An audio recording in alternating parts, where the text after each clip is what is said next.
तुम्ही आहात त्यामुळे एक मोठं शिवधनुष्य खरं तर आहे.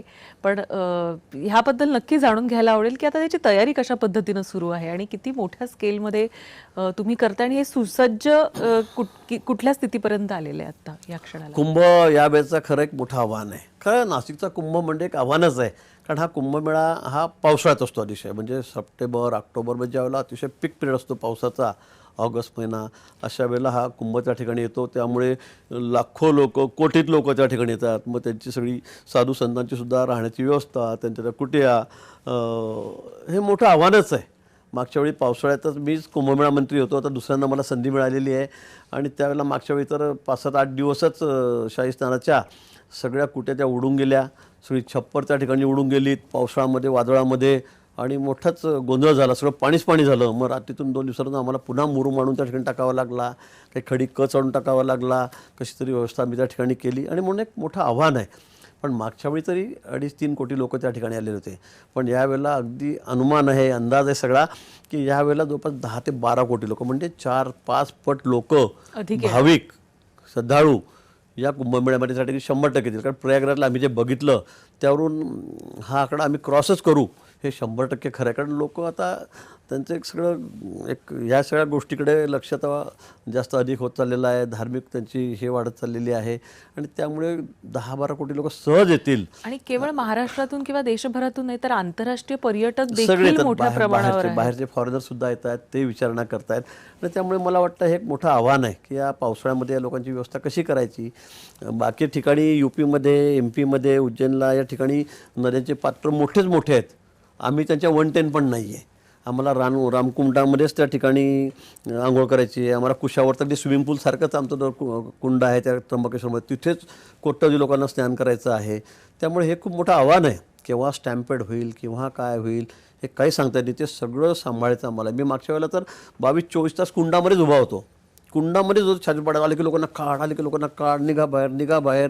म्हणजे सगळ्यांनी मला शेवटी 24 तासानंतर मला असं कलेक्टरनी, कमिशनरनी, पोलिसांनी मला असं उचलून बाहेर आणलं. माझी सगळी कातडी थांबली, एवढी अशी सगळं गेली की आता निघून जाईल का पायातून, अशी झालेली होती. एवढं काम त्या ठिकाणी करावं लागतं आणि म्हणून आमच्यापुढे निश्चित आव्हान आहे. पण यावेळेला आम्ही खूप अतिक्रमणं काढली, थोडे घाटही वाढवलेले आहेत. आम्ही सगळ्या साधू संतांना विनंती केली, त्यांनीसुद्धा कुशावरच्या ठिकाणी आम्ही फक्त देवदेवता आणू, तिथे स्नान करू, आमचे 10-10 लोक येतील. पण बाहेर आम्ही म्हटलं आम्ही चांगला कुंड करतो, त्या ठिकाणी आपण स्नान करावं. पण त्यांनी ही मागणी मान्य केली. म्हणजे खूप मोठं संकट मी म्हटलं तर टळलं त्र्यंबकेश्वरमधलं. कारण त्या कुशावरमध्ये एवढ्या लोकांचं स्नान करणं म्हणजे जीवावर खेळण्यासारखंच होतं. मग आता आम्ही बाहेर मोठे कुंड करतो. त्या नदीचा प्रवाह तिकडून वळवलेला आहे, गोदावरीचा, आणि त्यात आता सगळे स्नान करणार आहेत. त्यामुळे खूप मोठा धोका जो आहे आमचा संभाव्य तो टळलेला आहे. मागच्या वेळीसुद्धा, मागच्या वेळेपेक्षा आधी म्हणजे 12 वर्षाच्या आधी त्या ठिकाणी ज्यावेळेला कुंभ झाला त्यावेळेलासुद्धा 50-60 लोक त्या ठिकाणी मृत्युमुखी पडलेले होते. तो रस्ता होता, मेन रस्ता, ज्या मिरवणूक प्रोसेशन जात होती, त्याला असा स्लोप होता, उतार होता. आणि त्यामुळे त्या ठिकाणी कुठेतरी पैशाची उधळण केली, काय झालं, आणि मग लोक ते घ्यायला खाली वाकले आणि मग एकावर एक पडले. त्यामुळे 50-60 श्रद्धाळू त्या ठिकाणी मृत्युमुखी पडलेले होते. मागच्या वेळी आम्ही खूप विनंती केली, मीच मंत्री होतो त्या कुंभमेळ्यात. त्यावेळेलासुद्धा सगळे साधू संतांनी, सगळ्या आखाड्यांनी ऐकलं, त्यांनी आमची विनंती मान्य केली. तो रस्ता आम्ही बदलला. त्यामुळे कुठलीही अप्रिय घटना घडली नाही. मागच्या कुंभमेळ्यात कोणाला खरचटलंसुद्धा नाही, कोणी मिसिंगसुद्धा नाही. इतका चांगला कुंभ आम्ही त्या ठिकाणी केला. आणि म्हणून मला वाटतं यावेळीसुद्धा खूप मोठी तयारी आमची त्या ठिकाणी चाललेली आहे. सगळे एन्क्रोचमेंट काढायचे, रस्ते मोठे करायचे, स्नानाचे स्नानगृह त्या ठिकाणी बांधलेले आहेत, शौचालयाची व्यवस्था केलेली आहे, लायटिंगची व्यवस्था आहे, स्वच्छता तर आम्ही अतिशय, आणि सगळ्या दृष्टीने म्हणजे कॅमेरे जवळपास आम्ही 5,000 बसवलेले आहेत. बरं, गर्दीचं नियोजन करायसाठी 5,000 कॅमेरे, अतिशय आधुनिक टेक्नॉलॉजी आम्ही त्या ठिकाणी वापरलेली आहे. याचा वापर आम्ही त्या ठिकाणी करतो आहे की जेणेकरून कुठेही दुर्घटना होता कामा नये.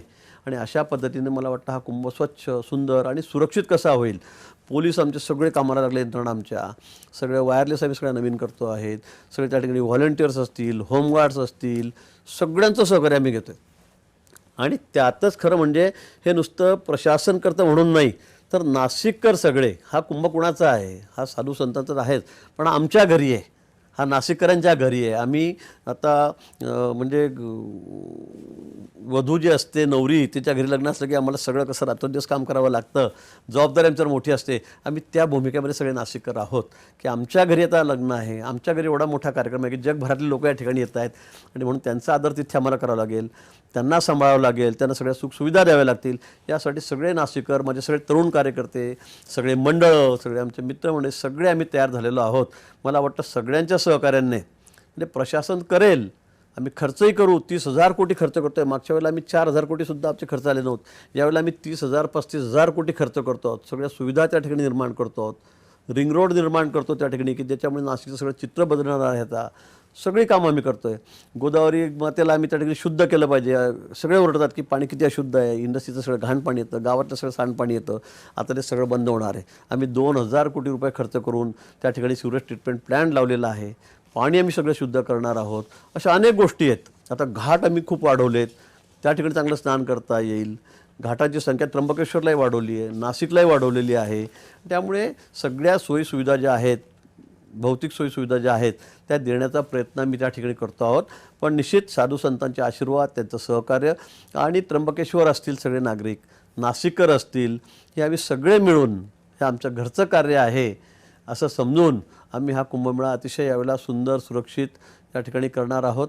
आणि सगळ्या नुसत्या देशात नाही तर जगभर या कुंभमेळ्याचा नावलौकिक कसा जाईल, लोक याचं कौतुक कसं करतील ते आपण या ठिकाणी बघाल.